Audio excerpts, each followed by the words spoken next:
السلام عليكم ورحمة الله. بسم الله والصلاة والسلام على سيدنا رسول الله. اللهم علمنا ما ينفعنا وانفعنا بما علمتنا وزدنا علما.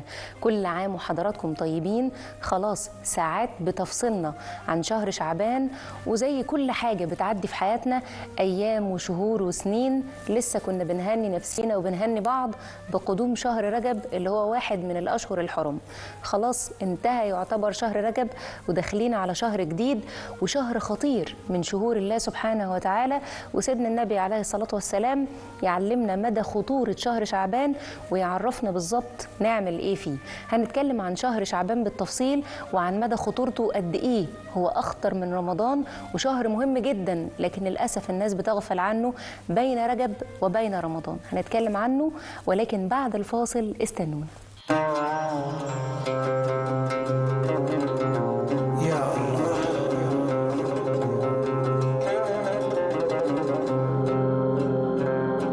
لما بقينا في الحرم كل اللي من حاجة اتحرم قالها لربه كلمه وارتاح من والألم.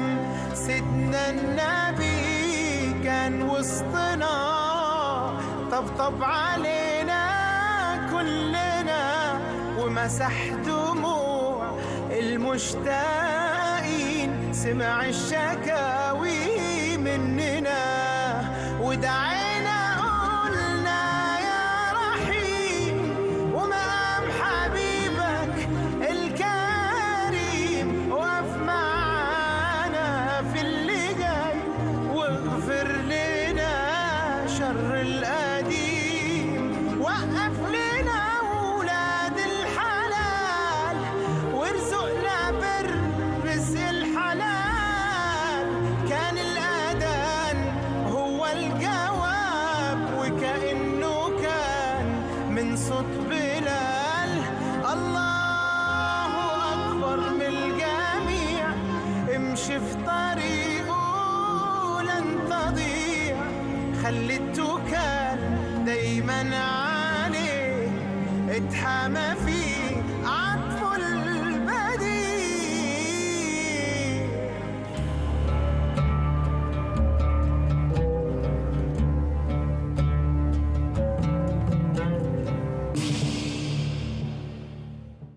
بسم الله مكملين ورجعنا لحضراتكم بعد الفاصل وبنتكلم عن شهر شعبان، الشهر اللي الناس ممكن تكون مش بتاخد بالها منه قوي لأسباب كتير. أول حاجة إن الشهر ده جاي بعد شهر من الأشهر الحرم. احنا متفقين الله سبحانه وتعالى قال لنا في القرآن إن عدة الشهور عند الله 12 شهرا في كتاب الله يوم خلق السماوات والأرض منها 4 حرم. شهر رجب اللي احنا خلاص يعني على أبواب نهايته، خلاص يعني على الأبواب الخلفية من الشهر بينتهي. شهر من الأشهر الحرم وهو خطير جدا، واتكلمنا كتير عن قد ايه هو مهم وإنه هو شهر يعني الله سبحانه وتعالى عظم فيه السيئات وضاعف فيه الحسنات. شهر كبير وشهر عظيم، ويسمى شهر رجب الشهر الأصب، تصب فيه الحسنات وتصب فيه الرحمات ويصب فيه الخير من رب العالمين. عشان كده الناس بتبقى همتها عالية جدا في ترك السيئات ومضاعفة الحسنات في شهر رجب. يجي بقى شهر شعبان الناس تبدأ همتها تهدى شوية، نغفل عن حاجات كتير، احنا عايزين نرتاح بقى، احنا تعبنا وعايزين نرتاح. تكثر المعاصي وتكثر السيئات فيه بعد ما احنا ارتحنا يعني، وكأن احنا تركنا للسيئات اللي كان في شهر رجب ده كان شيء مأزمنا جدا. ده أول سبب. تاني سبب كمان الناس بتغفل فيه في شعبان إنه شهر استعداد لرمضان. نلاقي بقى شوية كده هنلاقي كل برامج الطبخ وبرامج الاستعداد الاقتصاد المنزلي وغيرها، البرامج كلها بتتكلم ازاي نفرز خضار في رمضان، وازاي نعمل اكلات نشيلها لرمضان، وازاي نعمل وازاي عايزين نستعد حتى من باب الحسنات لرمضان وغيره، استعدادات كتير كلها لرمضان. فبننسى اللحظة اللي احنا عايشينها، بنغفل عن اللحظة اللي احنا عايشينها. حتى في علم النفس علماء النفس كده يعلمونا انك لازم تعيش اصلا اللحظة والوقت، لازم تكون يكون حاضر موجود الوقت اللي انت عايشه. عشان كده سيدنا النبي عليه الصلاة والسلام يمكن ما فيش شهر صام فيه سيدنا النبي أغلبه كده إلا شهر شعبان، كان يصوم أغلبه سيدنا النبي عليه الصلاة والسلام. ويسألوه الصحابة ليه يا سيدنا النبي؟ فسيدنا النبي يرد عليهم ويقول لهم ذاك شهر يغفل فيه الناس بين رجب وبين رمضان، وكمان شهر بترفع فيه الأعمال وأحب أن يرفع عملي وأنا صائم.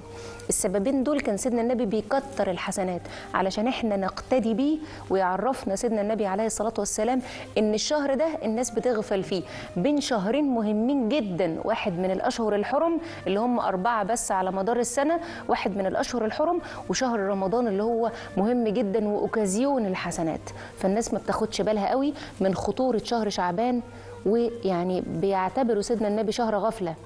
عايزين نعرف نقطة مهمة جدا، وهي إنه مادام شهر غفلة والناس مش واخدة بالها منه، فأنا لازم أركز إن سيدنا النبي عليه الصلاة والسلام في حديث تاني يقول لنا عبادة في الهرج كهجرة إلي. يعلمونا العلماء ويعلمونا مفسرين الأحاديث يعني إيه كلمة هرج. الهرج يعلمونا كده العلماء، والإمام النووي يقول لنا في شرح صحيح مسلم، يقول لنا الهرج هو الفتنة واختلاط أمور كتيرة بين الناس، المعاني تختلط والأمور تختلط والناس مفتونة وكل واحد في وادي وكل واحد بيدور على حاجة، كل في واد يعمهون، كل واحد مشغول بشيء معين. لكن اللي بيعبد ربنا في هذا الوقت خصيصا له عند الله مكانة. علشان كده نلاقي إن مثلا دعاء زي دعاء السوق يعلمون العلماء من دخل السوق، ده طبعا حديث عن سيدنا النبي عليه الصلاة والسلام وإن كان فيه مقال لكن يؤخذ به في فضائل الأعمال. سيدنا النبي عليه الصلاة والسلام يقول لنا إن دعاء من دخل السوق، من دخل السوق وقال لا إله إلا الله وحده لا شريك له، له الملك وله الحمد يحيي ويميت وهو حي لا يموت بيده الخير وهو على كل شيء قدير. كلمات بسيطة تقريبا أغلبنا يحفظها. اللي بيقول الدعاء ده وهو داخل السوق، رغم ان احنا كلنا عارفين الدعاء ده، ولكن سيدنا النبي علمنا كده من قاله حين دخل السوق ايه اللي يحصل له بقى؟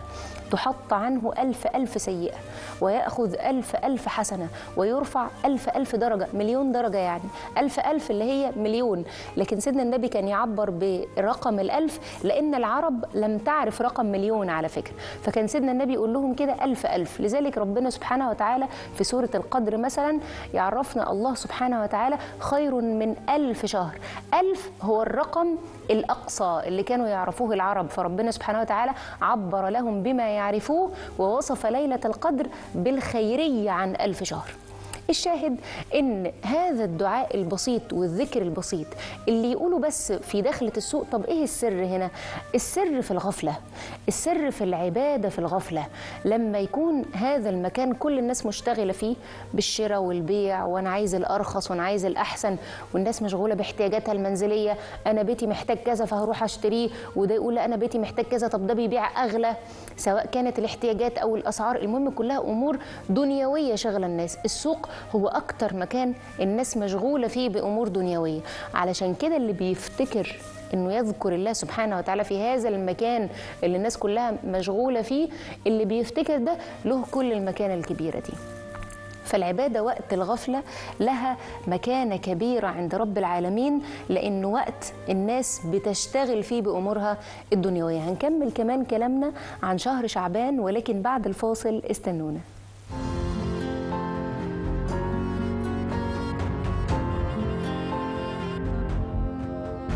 ماليش غيرك حبيب في الكون ده يا الله، وياه عالقلب لما يحب من جواه. يا رب الرحمة والقدرة، يا عالم باللي جاي بكرة، وكم آية وكم عبرة لنور الله.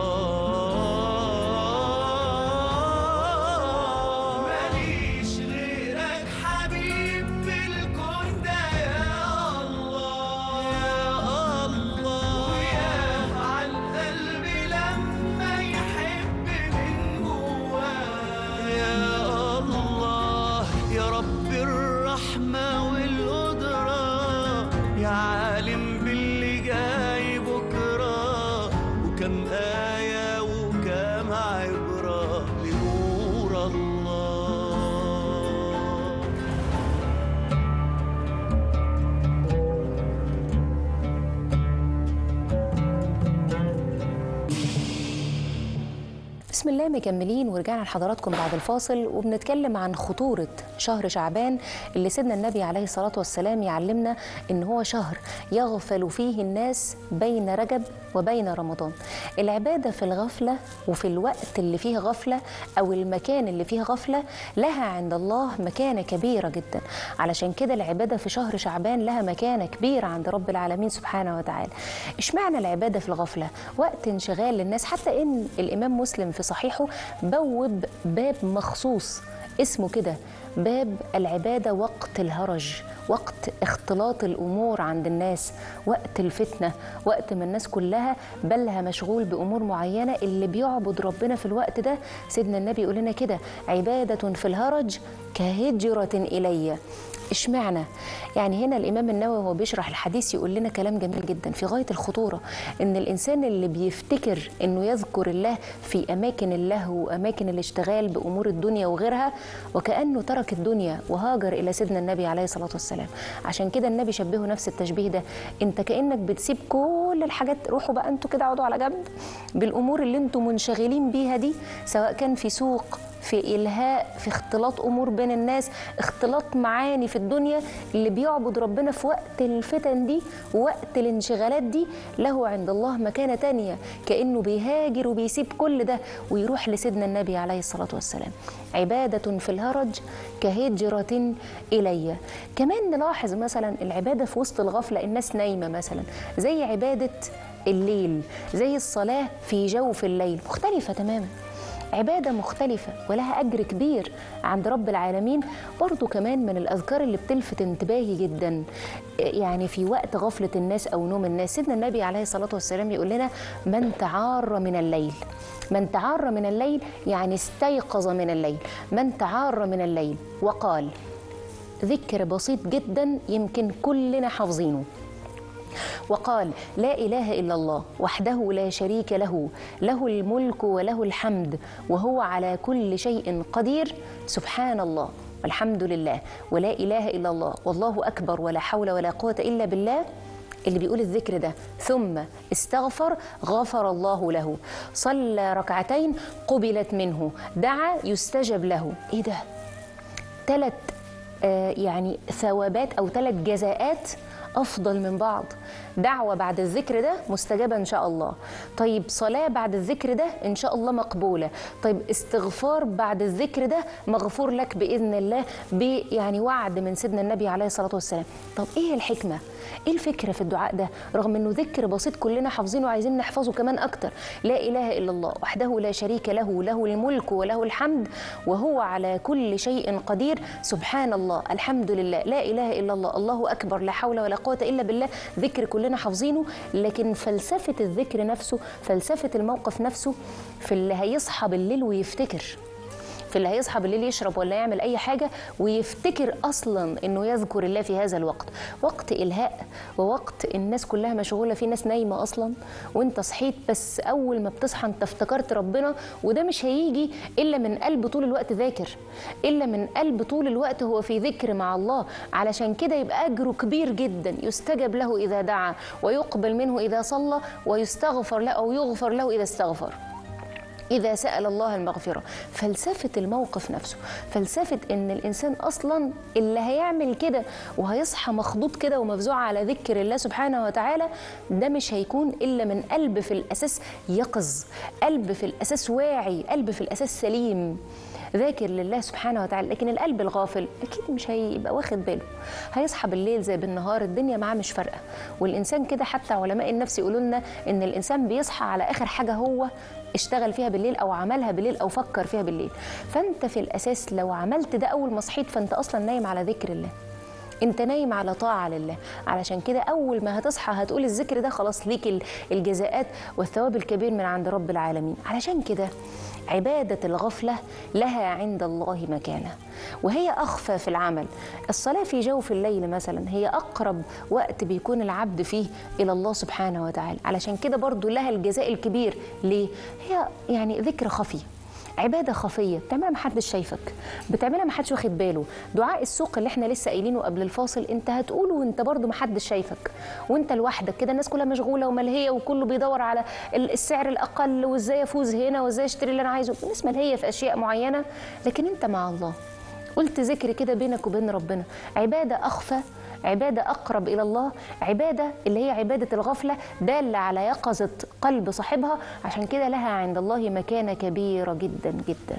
كمان ناخد بالنا ان هي يعني برضو سيدنا النبي عليه الصلاة والسلام يقول لنا على مكانة كبيرة لعبادة الخفاء دي، زي مثلا السبعة اللي يظلهم الله في ظله يوم لا ظل إلا ظله. يقول لنا سيدنا النبي عليه الصلاة والسلام على 7 أصناف من الناس، من ضمنهم 2، واحد ذكر الله خاليا ففاضت عيناه، واحد ذكر ربنا وهو قاعد لوحده كده ففاضت عيناه، بدأ يتفكر في حال نفسه في حال ربنا سبحانه وتعالى معه ففاضت عيناه فعند ذكر الله. واحد تاني تصدق بصدقة حتى لا تعلم شماله ما تنفق يمينه، ما قالش لحد عليها حاجة في الخفاء ما حدش يعرفها. عبادة الخفاء وعبادة الغفلة وسط الناس، العبادة اللي الناس بتكون الناس في غفلة وأنت مع الله سبحانه وتعالى حتى لو كانت بسيطة، ذكر محفوظ للجميع لكن لها عند الله مكانة. وده اللي يبين لنا مكانة شهر شعبان، ذاك شهر يغفل فيه الناس بين رجب ورمضان. هنكمل فضائل شهر شعبان ولكن بعد الفاصل، استنونا. بدعيك يا رب بكل اسم ذكرته في القرآن، تنعم عليا برحمتك وبنعمة الغفران، من كل ذنب عملته يوم وبقيت عليه ندمان، من قلبي طالب جنتك اقبلني يا رحمن.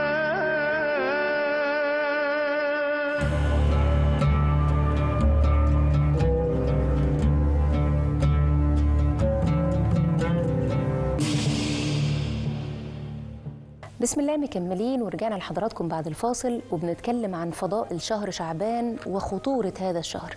اتكلمنا قبل الفاصل مع حضراتكم عن الخطورة الأولى وهي غفلة الناس في هذا الشهر اللي سيدنا النبي عليه الصلاة والسلام يعلمنا ويقول لنا ذاك شهر يغفل فيه الناس بين رجب وبين رمضان. نلاحظ بقى إن سيدنا النبي عليه الصلاة والسلام يختار عبادة معينة يواظب عليها وتلازمه طول شهر شعبان. سيدنا النبي كان يصوم كتير، يمكن هو ده الشهر الوحيد اللي سيدنا النبي صام أغلبه صلى الله عليه وسلم. ولما سألوه قال أحب أن يرفع عملي وأنا صائم، الأعمال ترفع إلى الله عز وجل في شهر شعبان، وأحب أن يرفع عملي وأنا صائم. هنا في لفتة مهمة جدا، سيدنا النبي علمنا إن هو صلى الله عليه وسلم اختار عبادة إن ترفع عمله أو يرفع عمل سيدنا النبي فيها أثناء العبادة دي. إحنا اخترنا إيه؟ أبواب الله سبحانه وتعالى كتير، أبواب العمل الصالح كثيرة، وكل واحد يعني له عند الله باب، كل واحد له باب كده بيتقرب إلى الله منه. وده يخليني أركز إن قد تكون الجنة لها أبواب وتخصصات. في باب اسمه باب الريان يدخل منه الصائمون، الناس اللي بتكثر من الصيام. في أبواب تانية، واحدة تانية تدخل، يعني سيدنا النبي يعلمنا كده اللي بتطيع زوجها، سيدنا النبي يعلمنا إن ربنا يفتح لها أبواب الجنة ال8 تدخل منها أي ما شاءت. وفي أعمال كتير، اللي يدخل لربنا من باب القرآن، واللي يدخل من الصلاة، واللي يدخل من الصدقة وغيره. أنت اخترت إيه؟ خلينا كده نركز في أحاديث سيدنا النبي. واحد زي سيدنا بلال، سيدنا بلال مؤذن النبي صلى الله عليه وسلم، كان سيدنا النبي يحب صوت سيدنا بلال وهو بيؤذن ويقول له أرحنا بها يا بلال. سيدنا النبي عليه الصلاة والسلام يسمع صوت قدمي سيدنا بلال في الجنة، فيسأله سيدنا النبي بيسأله إن هو أنا سمعت صوت أقدامك بتسبقني إلى الجنة، أنت بتعمل إيه؟ فسيدنا بلال بيعمل عمل يعني إحنا كلنا ممكن نستقله أو ننظر إليه يعني معقول، ولكن سيدنا بلال يدخل إلى الجنة ويسمع صوته سيدنا النبي عليه الصلاة والسلام بعمل بسيط جدا إحنا ممكن نستبسطه أو نستصغره.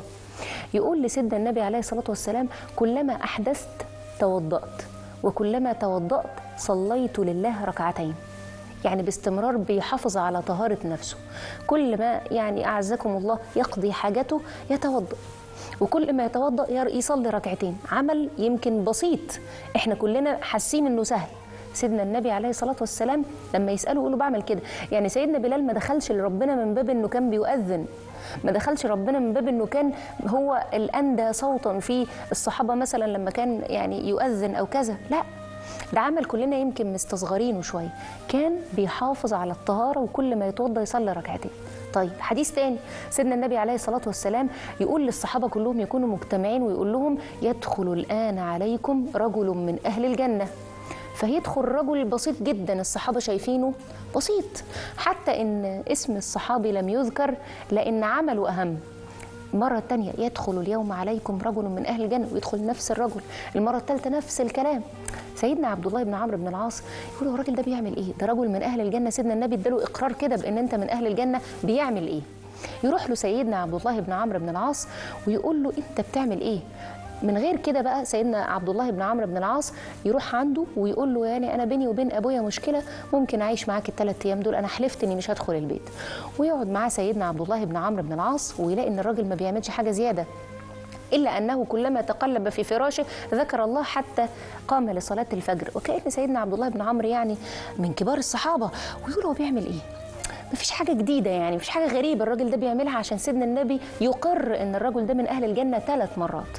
فيسأله سيدنا عبد الله بن عمرو يقول له ماذا تفعل، ويحكي له بقى القصة، يعني يقول له انا حبيت اني اعرف انت بتعمل ايه لان سيدنا النبي عرفنا انك من اهل الجنة. فيقول له الراجل والله اني يعني ان عملي ضعيف، ولكني لا ابيت وفي قلبي لمسلم لا حقد ولا حسد، سلامة الصدر. الراجل دخل الجنة أو بقى من أهل الجنة بإقرار من سيدنا النبي بسلامة الصدر بس، لا أبيت وفي قلبي حسد ولا غل لمسلم، بيبيت وهو سليم الصدر تجاه كل مسلم. الجنة تخصصات، واحد هيدخل من باب الطهارة، وواحد هيدخل من باب الصيام، وواحد هيدخل من باب سلامة الصدر. اخترت يرفع عملك في شهر شعبان وانت بتعمل ايه؟ سيدنا النبي اختار الصيام، اخترت زي سيدنا النبي الصيام قوي قوي، اخترت انت عمل تاني، سيدنا النبي فتح الباب مفتوح صلى الله عليه وسلم. هنكمل كلامنا عن خطورة شهر شعبان، ولكن بعد الفاصل استنونا.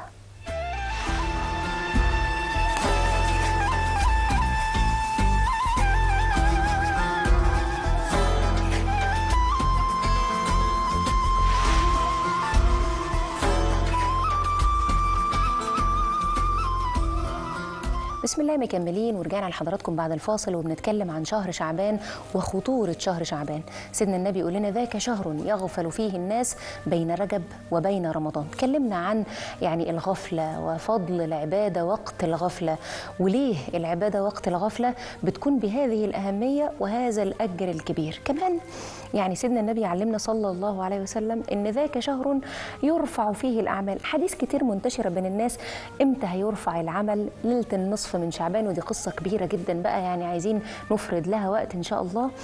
وقت ليلة النصف من شعبان، بعدها قبلها ليلة النصف من شعبان لها فضل كبير جدا جدا، وربنا عز وجل يطلع فيها على قلوب العباد، ولها أجر كبير وعظيم ولها منزلة عظيمة. ولكن رفع الأعمال الحقيقة ليس له حديث ثابت عن سيدنا النبي عليه الصلاة والسلام، بيكون أثناء شهر شعبان كله، مش عارفين إمتى. علشان كده سيدنا النبي عليه الصلاة والسلام كان بيصوم أغلب شهر شعبان ويقول لهم إني أحب أن يرفع عملي وأنا صائم. سيدنا النبي اختار الصيام، وكأن سيدنا النبي بيشير إلى فكرة إنك اختار عمل يرفع فيه العمل وأنت صائم. اختار عمل تلازمه في شهر شعبان. ممكن واحد يختار الذكر، ممكن واحد يختار العبادة السهلة الممتنعة، إنه يفضل ماسك سبحته طول الوقت كده ومركز في إنه يذكر الله كثيرا. ممكن واحد يختار إن لا أنا هصوم زي سيدنا النبي عليه الصلاة والسلام وهتأسى بسيدنا النبي في الصيام. ممكن واحد يختار القرآن، يلازم القرآن استعدادا لشهر رمضان بعد كده، فأنا هفضل هقرأ قرآن كتير في شهر شعبان علشان يرفع عملي وأنا أقرأ القرآن. وهكذا من أبواب الخير الكبيرة اللي لا تغلق ولا تسد أمام مسلم، أمام محب من محبين سيدنا النبي عليه الصلاة والسلام. نتأسى بسيدنا النبي ونسأل الله عز وجل أن يقبل منا. أهم حاجة سلامة الصدر علشان العمل يقبل. نسأل الله عز وجل أن يرزقنا قلبا سليما حتى نلقاه به. سلام عليكم.